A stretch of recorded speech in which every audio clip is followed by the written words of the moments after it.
Lo chiamano Fortunale, subito la memoria collettiva pensa ad una presa per i fondelli, se non altro perché il nome evoca quella buona sorte decisamente smentita dai fatti. Il vocabolario traduce con perturbazione atmosferica di eccezionale intensità, caratterizzata da venti fortissimi, con velocità intorno ai 100 km orari, che producono devastazioni gravi a terra e sono causa di notevolissime difficoltà alla navigazione. Nel caso di Padova, le strade si sono trasformate in autentici corsi d'acqua e 50 mm di pioggia si sono scaricati nell'arco di una mezz'oretta, con raffiche di vento a quasi 110 km l'ora che hanno divelto piante secolari e portato lo scompiglio a Padova città e nella cintura urbana, conseguenza del cosiddetto ciclone Gea, che ha fatto sentire i suoi devastanti effetti su una città impietrita di fronte a quella famigerata bomba d'acqua abbattutasi senza pietà, dopo che dall'Emilia giungevano le immagini di un autentico uragano a flagellare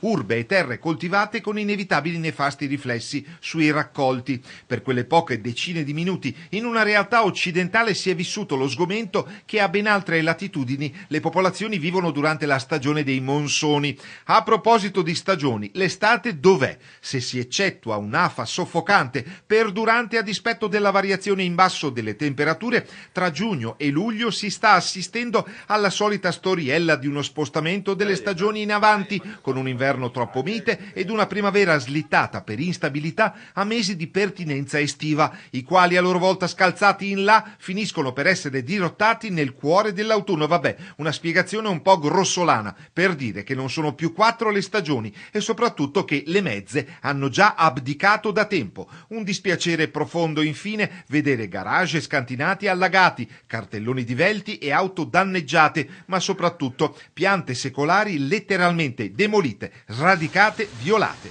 Se il verde, anche senza sé, è vita, ci sentiamo tutti un po' più spenti.